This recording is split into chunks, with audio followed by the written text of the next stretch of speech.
அரங்கில் நம்முடன் இணைகிறார் பொதுமக்கள் உரிமை விழிப்புணர்வு இயக்கத்தை சேர்ந்த திரு அழகர் செந்தில் அவர்களை வரவேற்போம். வணக்கம். நம்ம திரு அழகர் செந்தில் சார், இப்போ மக்களுக்கு இந்த திட்டங்கள் எப்படி சேர்ந்துருக்கு, அதாவது 3 வருஷமும் சரியாக நடைபெறலான்னு சொல்கிறாங்க.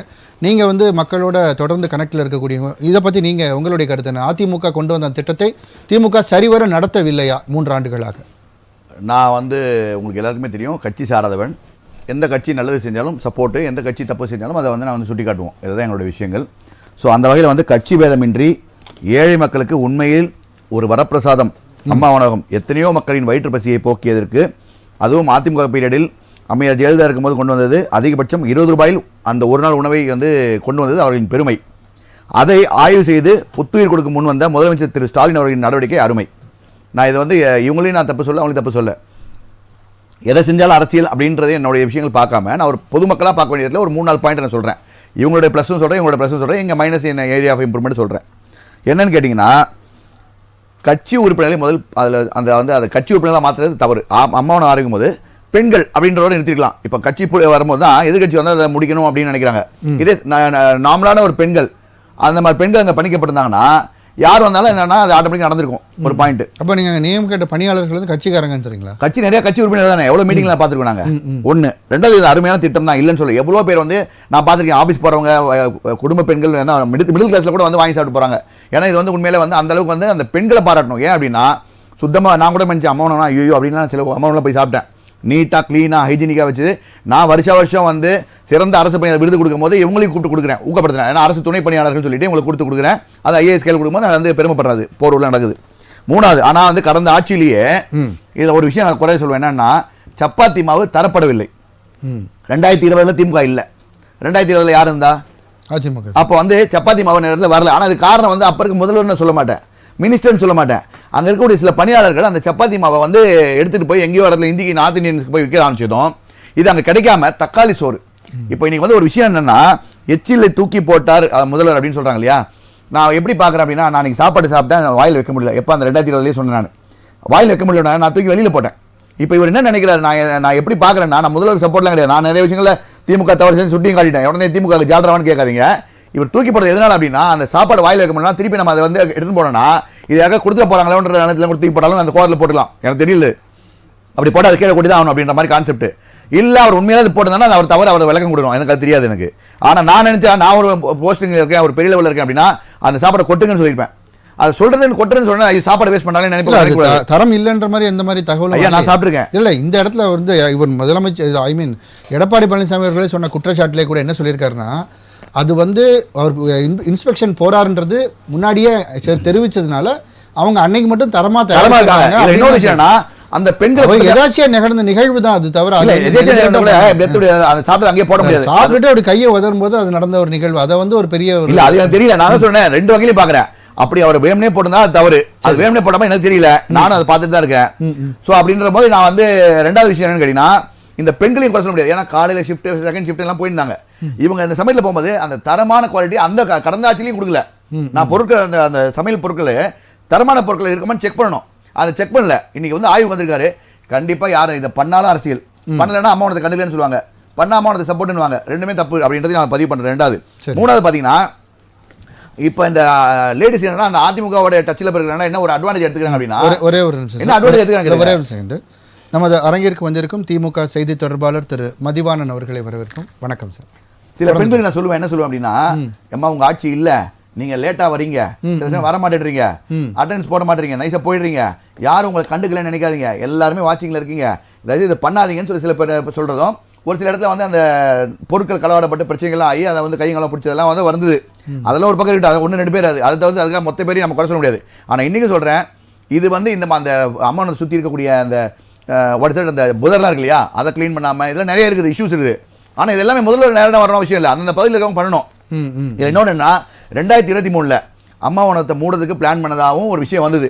அதுக்கு ஒரு உதாரணத்தை சொல்றேன். முன்னாடி அது 2023 மார்ச்ல சாப்பிட வரவங்க, நீங்கள் எந்த சாதி, எந்த மதம், எந்த இனம், உங்களுக்கு திருமணம் ஆகிவிட்டதா, உங்களுக்கு என்ன வயசு, இதெல்லாம் கேட்டானா ஒரு இட்லி சாப்பிடுவானா, அந்த 1 ரூபாய் இட்லி சாப்பிடுவானா?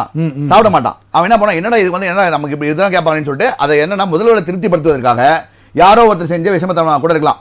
ஏன்னா டாட்டா முதல்ல பண்ணுன்னு சொல்ல போறது இல்லை, நாளைக்கு அது இஷ்யூ ஆகும். அப்போ இந்த விஷயம் வந்தது. இதே வந்து நான் கேட்குற இடத்துல கேட்டோன்னே இதை வந்து நியூஸ் ஜேல வந்து விவாதம் வைக்கிறாங்க. இது பஸ்ல கூட அந்த மாதிரி கேட்கப்பட்டது இலவசமாக இதை யோசிச்சு பாருங்க. ஒரு 4 ரூபா 5 ரூபா கொடுத்து வரவனுக்கு நீ கல்யாணம் ஆயிடுச்சு ஆகலையா, நீ எந்த சாதி எந்த மதம்லாம் கேட்டா அவன் சாப்பிட வருவானா? அப்ப சாப்பாடு ஆட்டோமேட்டிக் குறைஞ்சு போச்சுன்னா அம்மாவனத்தை மூடுறோம் அப்படின்னா தப்பு. என்னை பத்தி கட்சி நான் இன்னைக்கு சொல்றேன், அதிமுக எந்த திட்டத்துக்கு நான் வந்து குறை சொல்றேன் இல்லையோ, அம்மாவனத்தை கண்டிப்பா யாரும் குறை சொல்லவும் கூடாது. குறை சொன்னா தப்பாவும் ஆயிடுறது நான் பதிவு பண்றேன். First point. இன்னொரு குற்றச்சாட்டு இருந்தது. இப்போ அரசு மருத்துவமனைகள் எல்லாம் மக்களுக்காக, ஏழை மக்களுக்காக கொடுக்கப்பட்ட உணவை பெரும்பாலும் டாக்டர்ஸ் அங்க வேலை பார்க்கறவங்க நர்ஸ்ல வந்து அவங்களே அதிகமா பயன்படுத்துறாங்க அப்படின்ற. அப்ப தர இல்லைன்னா டாக்டர் அப்ப நல்லா தான் இருந்ததுன்னு தான் நம்ம நல்லா இருந்ததுன்னு எடுத்துக்கிறீங்களா? நான் அதை தான் சொல்றேன். அந்த பெண்களுக்கு கொடுக்கக்கூடிய குவாலிட்டியை செக் பண்ணுங்க. இங்க வந்து சமைச்சதை செக் பண்றதுக்கு முன்னாடி அது என்ன ரைஸ் என்ன சப்பாத்தி, நான் இந்த முதல்ல சொல்ல அந்த முதல்ல கடைசி கடந்த முதல்ல சரி இந்த முதல்ல சரி அவங்களுக்கு ப்ராப்பரா போதா, இது யார் மூலமா போகுது, என்யூஎல்எம்ன்ற டெம்பரரி ஒர்க்ஸ் தான் சப்ளை பண்றாங்களா, அவங்க யார் கண்காணிக்கிறா, அந்த எஸ்ஐ கண்காணிக்கிறாரா, எஸ்ஓ கண்காணிக்கிறாரா, ஏஹெச்ஓ கண்காணிக்கிறாரா, அதை சிஹெச்ஓக்கு ரிப்போர்ட் போதா, இதெல்லாம் இறக்கி பார்க்கணும். நான் வந்து நான் சொல்றேன், கடந்த 2020 மதுரவாயில ஒரு என்யூஎல்எம் பண்ணியாலும் இப்ப இல்ல. அவர் என்னுடைய சிம்பிளான ஒரே क्वेश्चन, அப்ப தரமா இருந்ததுன்றது நீங்க சொல்றீங்க. ஆமா இல்ல அந்த கடந்த 3 ஆண்டுகளாக இப்ப எடப்பாடி பழனிசாமி அவர்கள் குற்றம் சுமத்துற மாதிரி தரமா இல்ல அப்படின்னு நீங்க சொல்றீங்களா, இல்ல தரமா இருந்ததா? உங்ககிட்ட ஒரு தரமான பொருளை கொடுத்துட்டு சமைங்கன்னு சொன்னா தரமா இருக்கும். தரம் இல்லன்னா என்ன பண்ணுவீங்க? நான் திருப்பி சொல்றேன், திமுக அதை பண்ணாங்கன்னு சொல்லல, அதிமுக குவாலிட்டி கம்மியாச்சு. கடைசி காலத்துல அந்த பீரியட்ல வந்து கம்மியாச்சு. நான் பாத்துட்டேன், அங்கேயுமே கம்மியாயிடுச்சு. செய்தியை போட என்ன பண்ணேன், ஒரு காலத்தில் நான் பாராட்டி அம்மாவானகம் இன்று தரம் தாழ்ந்து வருகிறது. ஏன்? ஏன்னா வந்து குவாலிட்டியான அவங்க போய் நம்ம சொல்ல முடியாது. ஏன் சார் எங்களை குறை சொல்றீங்க? கண்டிப்பா சப்பாத்தி தேய்க்கிறாங்க அந்த பெண்கள் எல்லாம். நான் யாரையுமே குறை சொன்னா வந்து அவங்க அதாவது முதல்வரை குறை சொல்ல முடியாது, பெண்கள் சொல்ல முடியாது. அதிகாரிகள் மட்டத்துல சரியான கண்காணிப்பு இல்லை. அந்த பேசிக்கா கொடுக்கக்கூடிய திங்ஸ் வந்து சரியான குவாலிட்டி இல்லை, சரியான சப்ளை குவாண்டிட்டி இல்லை, குவாலிட்டி இல்லை. குவாலிட்டி இருந்ததுன்னா பல பேர் வந்து கண்டிப்பாக அதிமுகவை வாழ்த்துவார்கள். இதுக்கு வந்து இன்னைக்கு ஊக்கப்படுத்திய முதல்வரையும் வாழ்த்துவார்கள் என்பதை பொதுமக்கள் சார்பாக தெரிவித்துக் கொள்கிறேன். சரி சார், தொடர்ந்து பேசலாம். அழகர் செந்தில் சார், அதாவது கன்சியூம் வந்து கம்மியாயிருக்கு, காரணம் மக்களோட மைண்ட் செட் வந்து மாறி இருக்கு அப்படின்றாங்க. அப்போ வந்து மக்கள் பொருளாதார ரீதியாக வந்து கொஞ்சம் முன்னேற்றம் அடைஞ்சிட்டாங்களோ? இப்போ அந்த மக்கள் அம்மா உணவகம் மாதிரி உணவகங்களை நாடி செல்வதில்லையா? உங்களுடைய பார்வை? இந்த கருத்தில் நான் வந்து கண்டிப்பாக வந்து மாறுபடுறேன். ஏன் காரணம் அப்படின்னா, கையேந்தி பவன்லையும் நீ கூட்டம் இருக்குது, கையேந்தி பவன்லையும் கூட்டம் இருக்குது, ஸ்டார் ஹோட்டலையும் கூட்டம் இருக்குது. ஃபுட்டு மட்டும் நம்ம நாட்டில் வந்து குறையிறதுக்கு வாய்ப்பே இல்லை. அப்போ வந்து நிர்வாகத்தில் அதுக்கு முதல்வர் கூட சொல்ல, நிர்வாகத்தில் என்ன பண்ணணும் அப்படின்றத வந்து இவர் முதல்வர் வந்து சாஃப்டாக இருக்கார். நடுவில் கொஞ்ச நாள் நான் திருப்பி சாட்டு எடுக்கணும், அது மாதிரி சாட்டு எடுக்க வேண்டும் என்றது என்னுடைய கருத்து. என்ன காரணம் அப்படின்னா, ஒரு இட்லி அந்த பொங்கல் அப்படின்றாங்க இல்லையா, அந்த இட்லிலாம் வந்து ரொம்ப வரன்னு தான் இருக்கும். நீங்கள் எடுத்து பார்த்தீங்கன்னா நல்ல டேஸ்ட்டாக இருந்தது. நம்ம வீட்டில் சமைக்கிற மாதிரியோ இல்லை கையேந்தி போன ரோட்டு கடையில் இருக்கிறது பார்த்தீங்கன்னா, ஐடியில் போகிறவங்க கூட நீங்கள் பைக்கில் நின்று சாப்பிட்டு போகிறான். கரெக்டாக இல்லையா? இன்றைக்கி வந்து எல்லா வகையான டேஸ்ட்டும் பீப்புள் மக்கள் இருக்காங்க. ஸோ ஆனால் அக்கா கடை எங்கள் மீன் கடையை தேடி ஓடுறாங்க பீச்சுக்கு. ஸோ அவங்களுக்கு வந்து என்னென்னா வெரைட்டி. இன்றைக்கி இன்னொன்று என்னென்னா, 20 ரூபாயில் வந்து ஓடணும்னா அந்த பேச்சுலர்ஸ் வந்து தங்குறாங்க, வெளியூரில் வந்து தங்குறாங்க, இந்திக்காரன் தங்குறாங்க, இவங்கெல்லாம் அம்மாவானத்தை தான் டிபெண்ட் பண்ணியிருக்காங்க. ஸோ அதனால் அது வந்து நஷ்டம்னு சொல்கிறது நான் தவறு. அதை வந்து ப்ராப்பராக என்னென்னா, யாரோ வந்து சரியாக வந்து சந்தோஷப்படுத்தும் முதல்வரை நம்ம வந்து பேரை கொடுக்கணும் அப்படின்ற மாதிரி ஏதாவது அதிகாரிகளோ இல்லைனா வந்து இடையில் இருக்கக்கூடிய கட்சிக்காரர்கள் ஏதாவது செய்யலாமே தவிர, இது வந்து 100% நஷ்டன்றது நம்ம வந்து யாராக இருந்தாலும் ஒத்துக்க முடியாது. அது ஒத்துக்கின தப்பு. ஒன்று.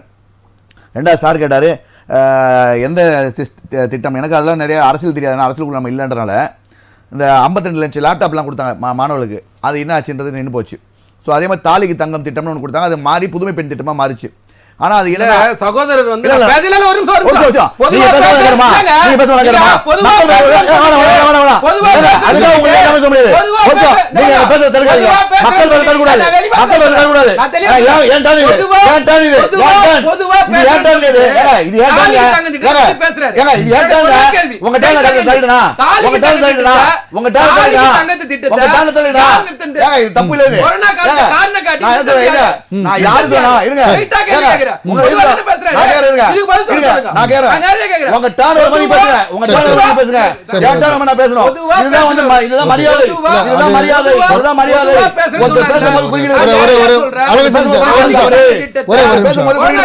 சரி சரி புரியுது.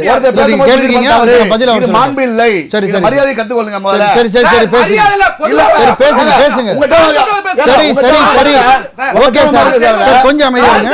இல்ல புரியுது, நீங்க கேட்ட கேள்வி நான் வைக்கிறேன். தேவை. சரி மதிவாணன் சார் கொஞ்சம் அமைதியா நீங்க உங்க கருத்து நியாயமா பேசணும். சரி ஓகே சரி நீங்க குறிச்சு வச்சுக்கோங்க நீங்க அவங்க பேசும்போது கேளுங்க. ரெண்டாவது இல்ல சார் ஒரு நிமிஷம் ஒரே அரவிந்தன் சரி ஓகே நான் பேசுறேன் ஒரு நிமிஷம் சரி நான் அதுதான் சொல்றேன்.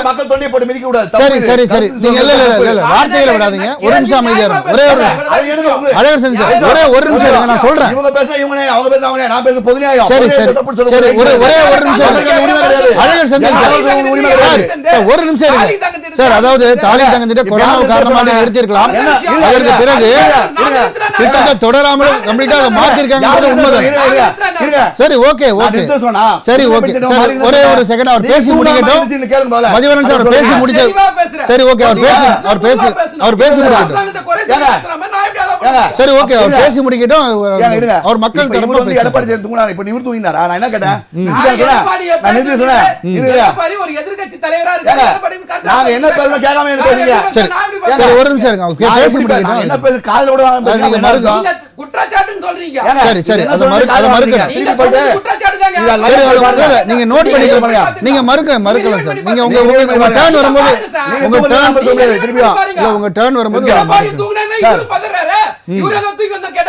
சரி உங்க டர்ன் வரும்போது நீங்க சரி சார் அவர் பேசவே சார் பேசவே இல்ல நீங்க அவர் பேசவே ஒரே ஒரு நிமிஷம் மதிவாணன் சார் அவர் இல்ல ஓகே இப்ப இல்ல நான் பேச கூடாது அவருக்கு வந்து நான் பேச கூடாது இல்ல இல்ல அப்படி சொல்லல நான் திரும்ப சொன்னாரு நான் விட்டுட்டேன். இரண்டாவது குற்றச்சாட்டு அவர் என்ன சொல்றாரு? நான் பொதுவா பேசுறேன்.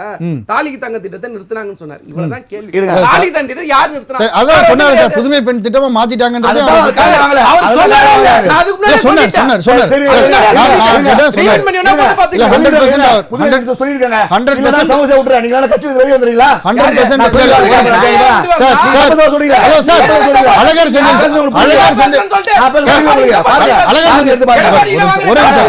ஒரு நிமிஷம் பாருங்க இந்த பாருங்க சார் மதிவாணன் சார் அவர் சொன்னாரு புதுமை பெண் திட்டமா மாத்திட்டாங்க. நான் அது நான் சொல்றேன். எதுவானாலும் இருக்கட்டும் சார். நீங்க அவர் இல்ல நீங்க அவர் பேச அலோவ் பண்ணுங்க. அவர் பேசி முடிக்கட்டும். நீங்க நோட் பண்ணி நீங்க என்ன வேணா நீங்க மறுப்பு தெரிவிங்க. சரி ரைட் சரி ரைட் ஓகே நீங்க எடப்பாடி தூங்கி வந்து வந்தாருன்னா எடப்பாடி தூங்கி இவரே யாருங்க சொன்னது? இல்ல அவர் எடப்பாடி நீங்க சொல்றீங்களே நீங்க அதை கவனிக்கலைன்றதுக்காக சொல்றாரு. வாட்டெவர் சரி ஓகே இல்ல என்ன வேணாலும் அவர் பேச அலோவ் பண்ணுங்க.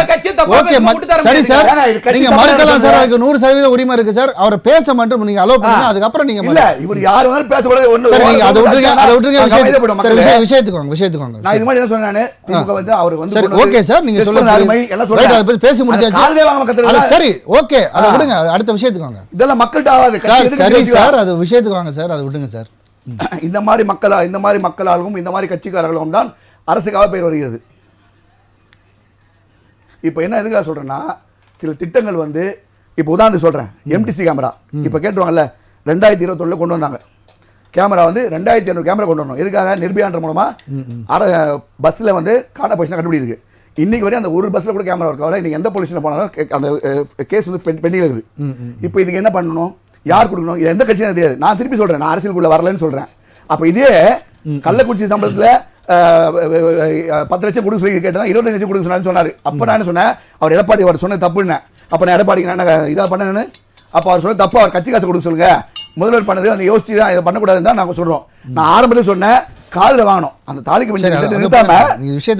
புதுமை பெண் திட்டம் மாத்திட்டாங்க சொன்னேன் தவிர எடுத்தோடனே வந்து இவரு ஃபுல்லா வரவங்க எதிரி நினைச்சா தப்பு. மக்கள் அப்ப நாளைக்கு எப்படியே இருந்தா இந்த மாதிரி ஆட்கள் எல்லாம் என்ன நாங்க நல்லா நினைக்கிறோம். இப்போ வந்து அவர் வந்து செக் பண்ணி பாயிண்ட் சொல்லுங்க சார். அது ஓகே அருமை நினைக்கிறோம். இப்படி வந்து மக்களை வந்து மிரட்டுறது அதிகாரம் திருப்பி அதிலே நிக்காதீங்க. அடுத்து வாங்க விஷயத்துக்கு வாங்க. 2023-24 15.85 கோடி ரூபாய் வருவாய் கிடைக்கும்னு சொன்னாங்க. ஆனா 14.55 கோடி தான் வந்தது. சரி இதை யாராவது அனலைஸ் பண்ணி ஏன் அப்படின்ற ஒரு விஷயத்தை கொண்டு வந்தாங்க கேட்டீங்கன்னா இல்ல அப்படியே போட்டுருக்காங்க. இது யார் அனலைஸ் பண்ணுது? இப்போ வந்து இங்க கத்துறவங்க ஜம்பம் பண்றவங்க எல்லாருமே அன்னைக்கு நின்று இந்த இடத்துல இவ்வளவு கோடி இவ்வளவு பிரச்சனை இவ்வளவு வந்து சொன்னாங்கல்ல, ஏன் நீ அனலைஸ் பண்ணல? நீங்க தான் புத்திசாலி தானே, ஏன் அனலைஸ் பண்ணல? சரி இப்போ இந்த ஆட்சி 2 ஆண்டு 3 ஆண்டுகால ஆட்சி பத்தி நம்ம பேசல சார். இப்போ அம்மா உணவு ஐயா நான் அப்பவே சொல்றேன் 2020 சொல்றேன். இவங்க குறை சொல்லவே இல்ல. 2020 குறை சொல்றேன் நான். அப்பவும் சில விஷயம் நடக்கல. நான் ஏடிஎம்கே சொல்ல, டிஎம்கே சொல்ல, பிஜேபி சொல்ல, காங்கிரஸ் சொல்ல, எந்த கட்சியும் சப்போர்ட் இல்ல. சரி நான் என்ன திருப்பி சொல்றதுக்கான காரணம் என்ன? நல்லது பண்ணானா நல்லா தான் வாழ்த்தின்னு தான் புரியும். சரி சரி அன்சு மேட்டருக்கு நான் போனதுல சொன்ன தொட்டு தான் கூப்பிடுறேன். சரி, அதனால இல்ல, அந்த இப்ப மாதிரி இதுக்கு வாங்க சார். பணியாளர்கள் வந்து அதிகமா நியமிக்கப்படலன்றது எடப்பாடி சார், சார், பணியாளர்கள் சார் சொல்ற பாயிண்ட் கன்சியூம் வந்து இப்போ இல்ல அதிக அந்த அளவுக்கு இல்ல. நான் என்ன சொல்றேன்னா நம்ம போக்குவரத்து லாஸ்ன்றாங்க, சரி, அமௌண்ட் லாஸ்ன்றாங்க. உணவும் பயணமும் என்னைக்காவது நம்ம இதுல கம்மியா இருந்திருக்கா? 8 கோடி பேர் தமிழ்நாட்டுல இருக்காங்கன்னா இதெல்லாம் யாரோ சொன்னா யாரோ ஏத்துப்பாங்களா? ஏன்னா அப்ப வந்து அதுக்கு ஏத்த மாதிரி என்ன அப்ப அது உண்மை இல்ல. அப்ப பணியாளர்கள் நியமிக்கப்படலன்றது உண்மைன்றது. அது முதல்வர் பண்ணாரு நான் சொல்லல, திமுக பண்ணி சொல்லல. அதுல யார் அதிகாரிகள் இருக்காங்களோ அவங்கள வந்து பெர்ஃபார்மன்ஸ் பேஸ்ல இன்கிரிமெண்ட் கொடுங்க. சரி, எல்லாருமே 19 ரூபா சம்பளம் கொடுக்காம பெர்ஃபார்மன்ஸ் பேஸ்ல இன்கிரிமெண்ட் கொடுத்தா என்ன ஆகும் அப்படின்னா ஆட்டோமேட்டிக்கா வந்து ஆட்டோமேட்டிக் லிஃப்ட் பண்ணி காட்டுவாங்க. நான் ஓப்பன் சேலஞ்ச் கொடுக்குறேன், இதை பண்ணணும். ரெண்டாவது வந்து அந்த அமௌண்ட்ல வரக்கூடிய என்னன்னா ஆரம்பத்திலே சொல்றேன், எந்த ஒரு அரசு திட்டம் வந்து இப்போ எடுத்தாலும் ஒப்பந்தத்துக்கு வந்து ஒரு ஊழியரை போடுறீங்கன்னா அவங்க கட்சி சார்பா இருக்க கூடாது. அப்படி கட்சி சார்பா இருந்தா இந்த பிரச்சனைலாம் வரும். இவங்க பண்ணிட்டாங்க, அவங்க தொட்டா குத்தம், மாமியை உடைச்ச மண் கூட மர்ம உடைச்ச பொண்ணு கூட வரும். அதை பண்ணக்கூடாது. ரெண்டாவது சரி சார், குவாலிட்டி ஃபுட்டு சப்ளை பண்ணாங்கன்னா இன்னைக்கு வந்து எல்லாமே இன்னைக்கு டெவலப் ஆயிடுச்சு. டெக்னாலஜி டெவலப் பண்ணணும். என்ன பண்ணணும், இங்கேருந்து அந்த குவாலிட்டி எவ்வளோ வந்துருக்குது, எவ்வளோ குவான்டிட்டி வந்துருக்குது. இந்த ரிப்போர்ட் இன்னைக்கு வரையும் ஹெல்த் என்யூஎம்டி வந்து சப்ளை பண்ணுறாங்க. ஹெல்த் எஸ்ஓக்கு சப்ளை பண்ணி அதை வாட்ஸ்அப் அனுப்பிச்சு, எஸ்ஓ ஏஹெச்ஓக்கு அனுப்பிச்சு, ஏஹெச்ஓ ஜெட்டஜோக்கு அனுப்பிச்சு, ஜெட்டஜோ சிஹெச்ஓக்கு அனுப்பிச்சு, சிஹெச்ஓ ஹெல்த் செக்ரட்டரி அனுப்பிச்சு. இது இன்னைக்கு நடந்திருக்கா? இன்னைக்கு இல்லை, கடந்த ஆட்சி நடந்திருக்கா? இந்த நிர்வாக கோளாறுலாம் 2 பக்கமும் இதுக்கு நடந்திருக்குது. இதை சரி பண்ணணும்னு தான் நான் சொல்லிட்டு இருக்கேன். இப்பயாவது எம்டிசி வந்து 3 வருஷம் ஆச்சு. இனி அடுத்தது எம்டிசி கேமரா போய் செக் பண்ணணும் முதல்ல கேட்குறேன். அப்போ என்ன, நான் 2500 கேமரா போட்டு வேஸ்ட் ஆகக்கூடாது. எவ்வளோ பேர் நீங்கள் வந்து பஸ்ஸில் பிக் பாட்டு காண போயிடுச்சு. 10 லட்சம் காண போயிடுச்சு. என் கிளைண்ட்டுக்கு நானும் ஒரு அழகு தான் காண போயிடுச்சு. அந்த 10 லட்சத்தை தேடி பிடிச்சி நான் கண்டுபிடிச்சி போய் பார்த்தா கேமரா ஒர்க் ஆகல. சரி, அப்போ என்ன யூஸ்? 2500 கேமரா வாங்கி இந்த சார் உங்களுடைய நிறைவு கருத்தை நான் இறுதியாக கட்சி அரசியல் தாண்டி உணவகத்தை கொண்டு வந்த அதிமுகவிற்கு நன்றி. சரி, அதை ஆய்வு செய்து அதை ஊக்கப்படுத்த வேண்டும், அதை மூட வேண்டாம் என்று இன்று ஆய்வு செய்து அதற்கு தொகையை ஒதுக்கிய முதல்வருக்கும் நன்றி. எங்களை போன்ற மக்கள் கண்டிப்பாக எந்த இடத்துலையும் நான் இன்றைக்கும் சொல்வேன், எல்லா விஷயங்களுக்கும் யாராக தான் நான் சொல்கிறேன், கட்சி ஜாதி பேதமின்றி பண்ணிகிட்டு இருக்கோம். எங்கள் மதுரை வயலில் பார்த்தீங்கன்னா கணபதி அண்ணன், இன்றைக்கி டெப்யூட்டி மேயர் மகேஷ்குமார் அண்ணன் பல விஷயங்களை எடுத்து கொடுத்து தான் அவங்க எனக்கு செஞ்சு கொடுத்தாங்க. நான் என்னமோ அதிமுகவுக்கு சப்போர்ட்ன்ற மாதிரிலாம் கிடையாது. திமுக சப்போர்ட், அதிமுக பண்ண காலத்தில் நல்லதையும் சப்போர்ட் பண்ணியிருக்கேன். அன்றைக்கி அவங்களோட குறைகளை சுட்டி காட்டியிருக்கேன். இதை புரிஞ்சிக்காமல் எங்கள் மனசுக்கு ஒன்ற மாதிரி நீங்கள் வந்து காசு வாங்கிட்டு பேசுறீங்களா சொல்லும்போது தடித்த வார்த்தைகள் மனசை வலிக்கிறது. பல அரசியல்வாதிகளை எங்களை புரிந்து கொள்வதில்லை. அதுதான் எங்களோட வருத்தம். மக்கள் சார்பாக பேச வந்திருக்கேன். அப்போ வந்து அந்த மாதிரி விஷயங்களை வந்து கவனித்து பேச வேண்டும் என்பதை நான் ஆணித்தரமாக பதிவு பண்ணுகிறேன். நன்றி சார்.